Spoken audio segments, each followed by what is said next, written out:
You are the custodian of the constitution. ठीक है साहब, कि आप संरक्षक हैं संविधान के, तो आप किसी का जाति धर्म चेहरा देखकर नहीं, न्याय के पक्ष में संविधान की व्याख्या करें, यही आपकी सबसे बड़ी उपलब्धि मानी जाएगी। किसी भय लोभ लालच, वैसे इन्होंने पहले ही कह दिया है कि मैं कोई राजनीतिक पद नहीं लूँगा, रिटायरमेंट के बाद कोई पद नहीं लूँगा, ये बड़ी बात है। इन्होंने एक पैरामीटर, एक मोरल पैरामीटर सेट कर दिया है, क्योंकि कुछ लालची चीफ जस्टिस भी रहे हैं जो बाबरी राज्यसभा चले गए, राज्यपाल बन गए, कुछ राज्यसभा चले गए। तो अब तो जस्टिस गवई ने चीफ जस्टिस बनने से पहले ही जब ये घोषणा कर दी कि मैं कोई पद नहीं लूँगा, तो एक मोरल पैरामीटर उन्होंने सेट कर दिया है। आने वाले लोग भी, आने वाले चीफ जस्टिस होंगे ना, तो उनको भी तौला जाएगा इसी पैरामीटर पर। ठीक है, तो एक कोई भी बुद्धिस्ट अम्बेडकराइट या कॉन्स्टिट्यूशन को मानने वाले जस्टिस से ये उम्मीद की जाएगी जो उन्होंने ये कहा है। ठीक है, खूबसूरती देखिए डेमोक्रेसी संविधान की, कि आदिवासी राष्ट्रपति हैं, बौद्ध और दलित चीफ जस्टिस हैं, और अभी खन्ना साहब थे कुछ दिन, कल से पहले तक 12 तक थे शायद, या 13 तक थे। राष्ट्रपति ऑफिस से पहले दिन इनके ज्वाइन करते 14 सवाल आए हैं इसी पे। ये क्या सुप्रीम कोर्ट के अधिकार है कि इसकी समीक्षा और ये डिफाइन करने का? 14 सवाल देख लीजिए, सब छपा हुआ है। तो चीफ जस्टिस दलित हैं, और ये तो खन्ना साहब के समय भी आ सकता था सवाल। कोई भी आप पक्ष लेंगे, निर्णय लेंगे, क्या संविधान या कॉमन सेंस, हम कानून के विशेषज्ञ नहीं हैं, क्या जो पॉपुलर गवर्नमेंट है, जो जनता से चुन के जो सरकार बनी है, वो अगर संसद या विधानसभा में कोई बिल पास करता है, तो क्या राज्यपाल को यह अधिकार है कि 5 साल तक उस पर बैठा रहेगा? जहाँ पे कानून साइलेंट है वहाँ विजडम अप्लाई होता है। उसमें प्रावधान है कि एक बार आप रिजेक्ट कर सकते हैं, दोबारा जब वही बिल पास करके आएगा तो आपको साइन करना पड़ेगा, नहीं साइन कीजिएगा तो रिजाइन कीजिए। लेकिन आप साल 2-2 साल बैठे रहेंगे तो जनता का काम कैसे होगा? विश्वविद्यालय बनाना है, अब बिल पास कर दिया हमने, उस पर 2 साल अब बैठे हुए हैं, तो बच्चे पढ़ेंगे कहाँ? तो क्या ये राष्ट्रपति को चाहे राज्यपाल को ये नैतिक, कानून छोड़ दीजिए, मैं कानून विशेषज्ञ नहीं हूँ, ये नैतिक अधिकार है, ये पावर है, शक्ति है कि अगर लोकसभा से बिल पास करके भेज दे तो 5 साल तक बैठे रहे, उसको पास ना करे? है। लेकिन देखिए ये भिड़ाने का वाला मामला है। खन्ना साहब के समय भी आ सकता था, लेकिन उस समय नहीं आया। इसी समय क्यों आया, इसके टाइमिंग को जरा समझिए। इसके थ्रू सरकार दबाव भी बना रही है ना, ये दबाव बना रही। देखिए राष्ट्रपति तो अपने से कुछ भेजेगा नहीं, जो भी भेजेगा तो कैबिनेट के और सरकार का जो कंसल्टेंसी से बनेगा। तो ये सवाल तो सरकार ने बनाए होंगे, राष्ट्रपति ऑफिस से भिजवाया होगा। तो ये एक तरह से मुझे लगता है कि एक मोरल, एक प्रेशर बिल्डअप करने के लिए, इसलिए जस्टिस गवई के सामने बहुत सारी चुनौतियाँ भी है, ये मैं कह रहा हूँ। देखिए कानून का राज लागू होगा ना, संविधान लागू हुआ, कानून का राज लागू हुआ, तो दलितों पे अत्याचार ऐसे ही रुक जाएंगे। यहाँ तो अत्याचार होता है, थाने में जाओ, थानेदार रिपोर्ट नहीं लिखता है, यही ना मनुस्मृति है। तो इसलिए मुझे उम्मीद है, ऐसी आशा है, क्योंकि उन्होंने खुद कहा है कि मैं बौद्ध हूँ, खुद कहा है, तो उम्मीद है कि संविधान और न्याय के पक्ष में खड़े हों। मैं ये थोड़ी कह रहा हूँ कि दलित है तो कोई क्रिमिनल, दलित मर्डरर है और क्रिमिनल है तो वो जाए तो वो दलित होने की वजह से उनको आप रिलीफ दे दें। नहीं, संविधान भी लागू है, लेकिन परंपराएं तो हजारों साल की होती हैं। और बाबा साहब ने कहा है कि प्रथाएं कई बार इतनी मजबूत होती हैं कि उसके सामने कानून का पक्ष फीका पड़ जाता है ना।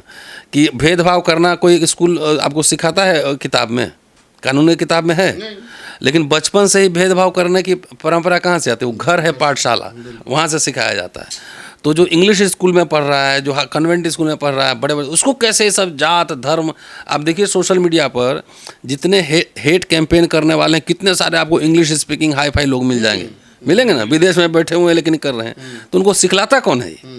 तो परंपराएं जो कि घर से शुरू होती है और समाज में चलती रहती हैं कि आप छोटे मैं बड़ा, तो ये तो वो सिखाता है, कानून नहीं सिखलाता। कानून मैंडेट क्या है, संविधान का मैंडेट क्या है, उसके हिसाब से आप न्याय दें, यही अपेक्षा है, और इसी से आप इतिहास में जाने जाएंगे। किसी से डरने की ज़रूरत नहीं है। अरे हम लोग तो छोटा मोटा एक्टिविस्ट हैं, ठीक है, एकेडमिशियन एक्टिविस्ट हैं, तो जब हम लोग नहीं डरते हैं, कहाँ डरते हैं? लाओ इनकम टैक्स, CBI, DPT जो है सब ले जाओ जो है। तो जब हमारे जैसा छोटा मोटा एक्टिविस्ट इस ताकत की वजह से, अम्बेडकर से सीखा है कि झुकना मना है, डरना मना है, तो जब हम लोग नहीं झुकते हैं, नहीं डरते हैं, तो चीफ जस्टिस ऑफ इंडिया है। देश को पहले बुद्धिस्ट और दूसरे दलित सीजीआई मिल रहा है, यानी chief justice of India, supreme court के सबसे बड़े वाली कुर्सी पर अब दलित बुद्धिस्ट चीफ जस्टिस बन करके बैठ गए हैं। दलित बुद्धिस्ट का मतलब है कि बाबा साहब डॉक्टर अंबेडकर के आंदोलन के बाद में जिन दलितों ने बुद्धिस्ट होने की शपथ ली थी या जिन्होंने हिंदू धर्म छोड़ करके बौद्ध धर्म अपनाया था, उनमें सीजीआई साहब के फादर भी मौजूद थे। यानी कि 14 अक्टूबर 1956 को नागपुर में जो दीक्षा ली गई 7 लाख लोगों में, उनमें एक परिवार गवई साहब का भी था। तो गवई साहब इस तरीके से पहले दलित बुद्धिस्ट सीजीआई हैं जो भारत के बने हैं। मज़े का दृश्य था कि जब एक आदिवासी महिला यानी देश की प्रथम नागरिक राष्ट्रपति उनको शपथ दिला रही थीं और ओबीसी समाज से आने वाले प्रधानमंत्री ताली बजा रहे थे, और मज़े की बात थी कि जब जैन समाज से आने वाले गृह मंत्री ताली बजा रहे थे, रक्षा मंत्री ठाकुर समाज से आते हैं, लॉ मंत्री दलित समाज से आते हैं, पूरी की पूरी लॉबी में ब्राह्मण गायब थे। सवाल यही रहेगा कि क्या ब्राह्मण ना होने के बाद ही ब्राह्मणवाद रहेगा, या फिर बाबा साहब डॉक्टर अंबेडकर की आइडियोलॉजी और बाबा साहब डॉक्टर अंबेडकर का, फूले अंबेडकर आंदोलन का जो तैयार किया हुआ समाज है, उनको कुछ उम्मीद बंधेगी। सर, बुद्धिस्ट सीजीआई कैसे देख रहे हैं? सबसे पहले तो बधाई और शुभकामनाएं। और आपने जो इंट्रोडक्शन में, मैं आऊँगा अभी पॉइंट पे, लेकिन इंट्रोडक्शन में जो बात कही कि ब्राह्मण विहीन वो पूरा जो आपने कही, तो ब्राह्मण का हर जगह विजिबल होना जरूरी नहीं है। हजारों साल में कितने गिने चुने राजा ब्राह्मण मिले होंगे। 600-700 साल तो मुसलमानों का रहा, 200 साल अंग्रेजों का रहा, उसके पहले भी लोग रहे, गैर ब्राह्मण शासक रहे, लेकिन ब्राह्मणवाद तो चलता ही रहा। बिल्कुल जीवित रहा ना, मठ मंदिर चलते रहे, ब्राह्मणवाद भी चलता रहा। किसी ने छेड़छाड़ नहीं की जो मनुस्मृति की धाराएं चल रही थी। पहली बार अंग्रेजों के समय 1860 में जब एक्ट बना, सीआरपीसी आईपीसी, तब उस पर थोड़ा सा एक प्रहार हुआ ब्राह्मणवाद पे। तो वो तो चलता रहेगा। और ये कहता भी है, अगर पढ़ेंगे आप, कि राजा कोई भी हो, उसका काम है वर्णाश्रम धर्म की रक्षा करना। वर्णाश्रम धर्म क्या है कि हर वर्ण को अपने हिसाब से काम करना चाहिए, तो वो चल सकता है। लेकिन चलिए, बहरहाल गवई साहब को बहुत बहुत बधाई, शुभकामनाएं। और मैं ये समझता हूँ कि जैसे और भी चीफ जस्टिस हुए, खन्ना हुए, इसके पहले चंचूड़ हुए थे, जैसे ब्राह्मण कुल में पैदा हुए, चाहे किसी खत्री कुल में पैदा हुए, चाहे कायस कुल में पैदा हुए, उसी तरह से संयोग है कि गवई साहब दलित कुल में पैदा हुए हैं।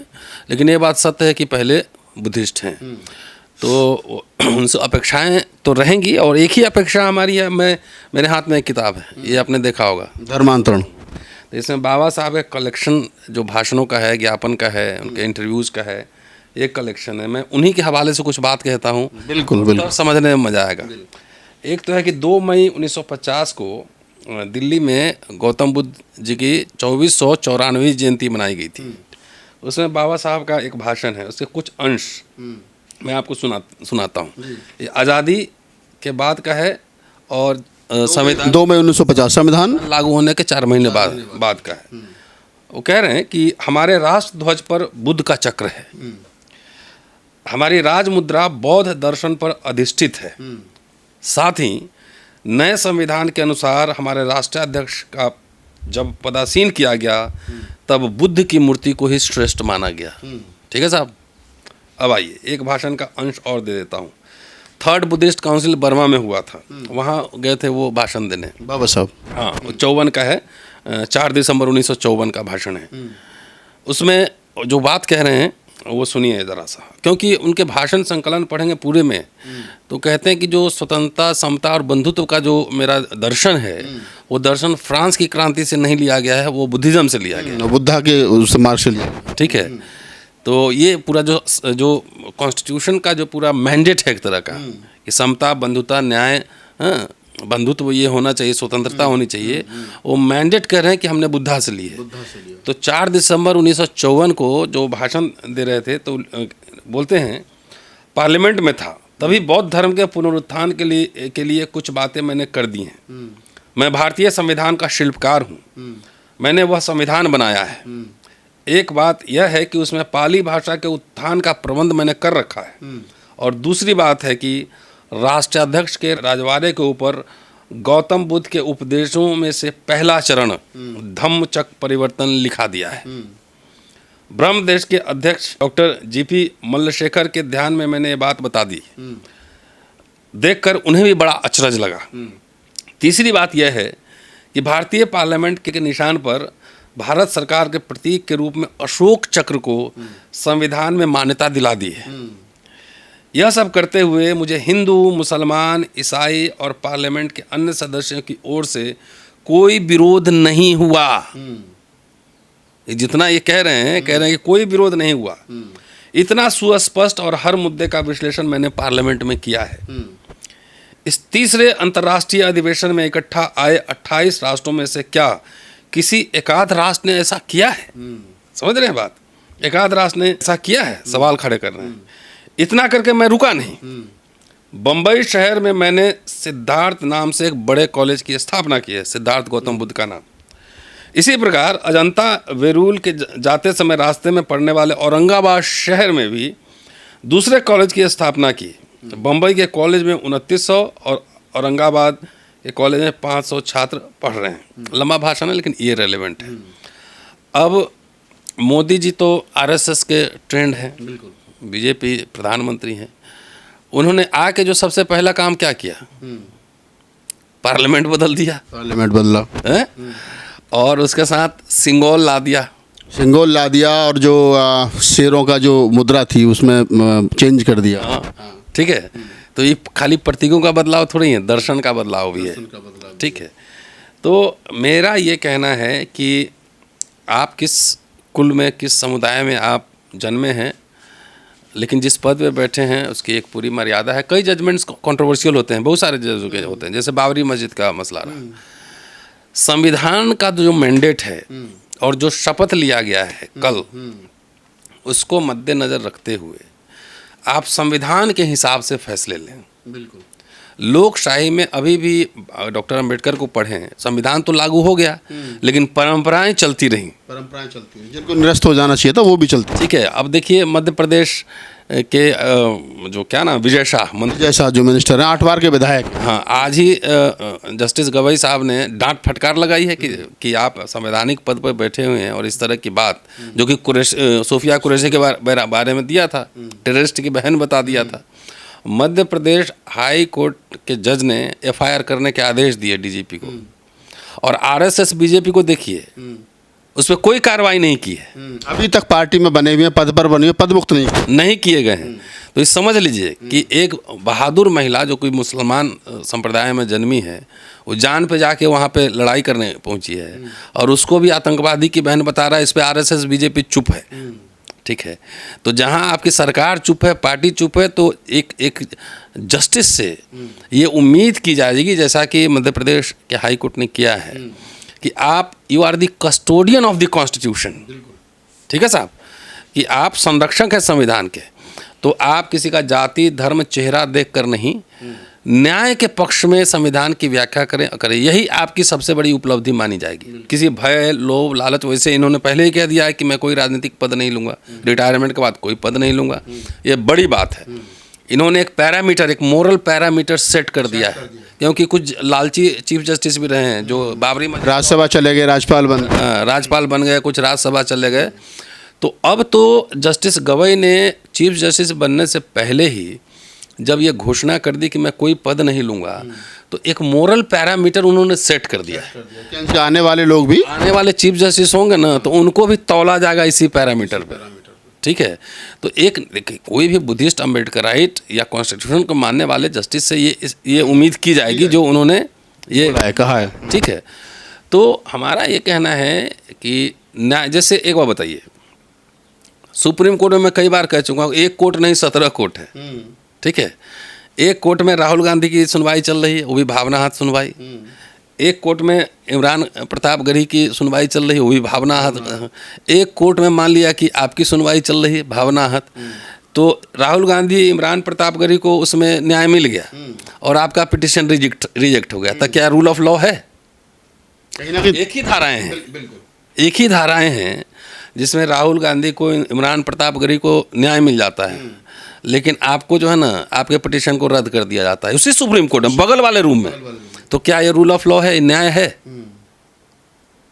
तो यही अपहोल्ड करना है कि आप कानून के पक्ष में, संविधान के पक्ष में फैसले करेंगे तो जाहिर है इतिहास याद, भाई बहुत सारे चीफ जस्टिस हुए, बहुत सारे मिनिस्टर हुए, बहुत सारे होंगे, एमएलए एमपी होंगे, बड़े पद पे होंगे, कितने गवर्नर हुए, सब याद है आपको? नहीं, 52 में अब मुझे तो लगता नहीं कि कोई किसी को जानता है। फिर 2-4 वो छोड़ के। कई बार तो मैं मिलता हूँ, कई रिटायर्ड मिनिस्टर 3-3 बार मिनिस्टर रहे हुए हमसे पैरवी करते हैं, ऐसा भी है ना। तो पद तो परमानेंट नहीं होता है, वो आते जाते रहते हैं। आपकी नैतिकता, आप कहाँ पे खड़े हैं, इतिहास उससे आपको जो है ना डिसाइड करता है, इतिहास तब उससे समीक्षा करता है, ठीक है। तो इसलिए मुझे उम्मीद है, ऐसी आशा है, क्योंकि उन्होंने खुद कहा है कि मैं बौद्ध हूँ, खुद कहा है, तो उम्मीद है कि संविधान और न्याय के पक्ष में खड़े हों। मैं ये थोड़ी कह रहा हूँ कि दलित है तो कोई क्रिमिनल दलित मर्डरर है और क्रिमिनल है तो वो जाए तो वो दलित होने के वजह से उनको आप रिलीफ दे दें, नो। क्राइम अगर प्रूव हो गया तो ही शुड बी पनिश्ड। जैसे देश के अंदर आपने भी देखा, हम भी आए दिन ये घटनाएं सब देखते हैं कि घोड़ी पर चढ़ने पर दलित की हत्या, मरने के बाद शमशान में जगह नहीं मिल रही है फूंकने के लिए डेड बॉडी को, और बेट मतलब मूछ रखने पर हत्या। तो इन पर क्या सुप्रीम कोर्ट ऑफ स्वयं संज्ञान? मैंने क्या कहा कि परंपराएं, संविधान भी लागू है लेकिन परंपराएं तो हजारों साल की होती हैं। और बाबा साहब ने कहा है कि प्रथाएं कई बार इतनी मजबूत होती हैं कि उसके सामने कानून का पक्ष फीका पड़ जाता है ना। कि भेदभाव करना कोई स्कूल आपको सिखाता है किताब में, कानूनी किताब में है, लेकिन बचपन से ही भेदभाव करने की परंपरा कहाँ से आती है? वो घर है, पाठशाला, वहाँ से सिखाया जाता है। तो जो इंग्लिश स्कूल में पढ़ रहा है, जो कन्वेंट स्कूल में पढ़ रहा है, बड़े बड़े, उसको कैसे ये सब जात धर्म, आप देखिए सोशल मीडिया पर जितने हेट कैंपेन करने वाले हैं, कितने सारे आपको इंग्लिश स्पीकिंग हाई फाई लोग मिल जाएंगे, मिलेंगे ना, विदेश में बैठे हुए हैं लेकिन कर रहे हैं। तो उनको सिखलाता कौन है? तो परंपराएं जो कि घर से शुरू होती है और समाज में चलती रहती हैं कि आप छोटे मैं बड़ा, तो ये तो वो सिखाता है, कानून नहीं सिखलाता। इसलिए कोई भी जुडिशियल प्रशासक जो है, चीफ जस्टिस हों या हाई कोर्ट के जजेज हों, उनको कानून के पक्ष में जात धर्म से ऊपर उठकर, जहाँ अन्याय हो रहा है, जाहिर है कि अन्याय यहाँ दलितों पर होता है, तो कोई भी अगर कानून सम्मत फैसला भी देंगे तो बहुत लोगों को दर्द होगा। मेरी बात समझ रहे हैं? इसी भवरी देवी केस में एक जज ने कहा था ना कि वो अछूत को कैसे रेप कर सकता है। हाँ, कहा था। और यही एक जज ने कहा था कि मोरनी के आंसुओं से जो है वो प्रेग्नेंट होते हैं। इस तरह के कई तरह के इररिलेवेंट उस बातें आते रहती हैं जज सब। अभी कौन, शेखर यादव है इलाहाबाद हाई कोर्ट, हाँ, शेखर यादव, जस्टिस शेखर यादव, वो क्या बोले थे? तो कानून मैंडेट क्या है, संविधान का मैंडेट क्या है, उसके हिसाब से आप न्याय दें, यही अपेक्षा है। और इसी से आप इतिहास में जाने जाएंगे। किसी से डरने की ज़रूरत नहीं है। अरे हम लोग तो छोटा मोटा एक्टिविस्ट हैं, ठीक है, एकेडमिशियन एक्टिविस्ट हैं। तो जब हम लोग नहीं डरते हैं, कहाँ डरते हैं? बिल्कुल, लाओ इनकम टैक्स, CBI, ED, जो है सब ले जाओ जो है। तो जब हमारे जैसा छोटा मोटा एक्टिविस्ट इस ताकत की वजह से, अम्बेडकर से सीखा है कि झुकना मना है, डरना मना है, तो जब हम लोग नहीं झुकते हैं, नहीं डरते हैं, तो चीफ जस्टिस ऑफ इंडिया है। प्रोफेसर, लीलाएं कैसे कैसे होती हैं, जरा एक उदाहरण दे रहा हूँ।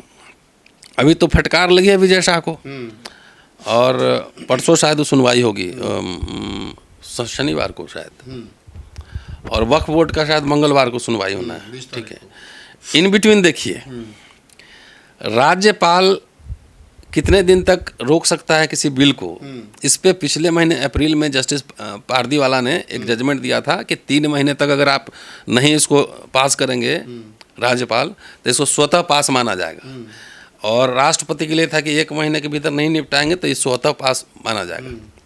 इस पर खूबसूरती देखिए डेमोक्रेसी संविधान की, कि आदिवासी राष्ट्रपति हैं, बौद्ध और दलित चीफ जस्टिस हैं। और अभी खन्ना साहब थे कुछ दिन, कल से पहले तक 12 तक थे शायद, या 13 तक थे। राष्ट्रपति ऑफिस से पहले दिन इनके ज्वाइन करते 14 सवाल आए हैं इसी पे। ये क्या सुप्रीम कोर्ट के अधिकार है कि इसकी समीक्षा और ये डिफाइन करने का? 14 सवाल देख लीजिए, सब छपा हुआ है। तो चीफ जस्टिस दलित हैं, और ये तो खन्ना साहब के समय भी आ सकता था सवाल। कोई भी आप पक्ष लेंगे, निर्णय लेंगे, क्या संविधान या कॉमन सेंस, हम कानून के विशेषज्ञ नहीं हैं, क्या जो पॉपुलर गवर्नमेंट है, जो जनता से चुन के जो सरकार बनी है, वो अगर संसद या विधानसभा में कोई बिल पास करता है तो क्या राज्यपाल को यह अधिकार है कि 5 साल तक उस पर बैठा रहेगा? जहाँ पे कानून साइलेंट है वहाँ विजडम अप्लाई होता है। उसमें प्रावधान है कि एक बार आप रिजेक्ट कर सकते हैं, दोबारा जब वही बिल पास करके आएगा तो आपको साइन करना पड़ेगा। नहीं साइन कीजिएगा तो रिजाइन कीजिए। लेकिन आप साल 2-2 साल बैठे रहेंगे तो जनता का काम कैसे होगा? विश्वविद्यालय बनाना है, अब बिल पास कर दिया हमने, उस पर 2 साल अब बैठे हुए हैं, तो बच्चे पढ़ेंगे कहाँ? तो क्या ये राष्ट्रपति को चाहे राज्यपाल को ये नैतिक, कानून छोड़ दीजिए, मैं कानून विशेषज्ञ नहीं हूँ, ये नैतिक अधिकार है, ये पावर है, शक्ति है कि अगर लोकसभा से बिल पास करके भेज दे तो 5 साल तक बैठे रहे, उसको पास न करे? है। लेकिन देखिए ये भिड़ाने का वाला मामला है। खन्ना साहब के समय भी आ सकता था, लेकिन उस समय नहीं आया। इसी समय क्यों आया, इसके टाइमिंग को जरा समझिए। इसके थ्रू सरकार दबाव भी बना रही है ना, ये दबाव बना रही। देखिए राष्ट्रपति तो अपने से कुछ भेजेगा नहीं, जो भी भेजेगा तो कैबिनेट के और सरकार का जो कंसल्टेंसी से बनेगा। तो ये सवाल तो सरकार ने बनाए होंगे, राष्ट्रपति ऑफिस से भिजवाया होगा। तो ये एक तरह से मुझे लगता है कि एक मोरल, एक प्रेशर बिल्डअप करने के लिए, इसलिए जस्टिस गवाई के सामने बहुत सारी चुनौतियाँ भी है, ये मैं कह रहा हूँ जी। तो जस्टिस गवई के साहब ने बहुत सारी चुनौतियां भी हैं और प्रोफेसर साहब ने शुभकामना दे ही दी है। अब देखना यही है कि अम्बेडकरवादी बुद्धिस्ट यानी कि दलित बुद्धिस्ट पहले सीजीआई बने हैं गवई साहब, तो देश के दलितों को, वंचितों को, पीड़ितों को उम्मीद है। देखिए कानून का राज लागू होगा ना, संविधान लागू हुआ, कानून का राज लागू हुआ, तो दलितों पे अत्याचार ऐसे ही रुक जाएंगे। यहाँ तो अत्याचार होता है, थाने में जाओ, थानेदार रिपोर्ट नहीं लिखता है, यही ना मनुस्मृति है। यही मनुस्मृति।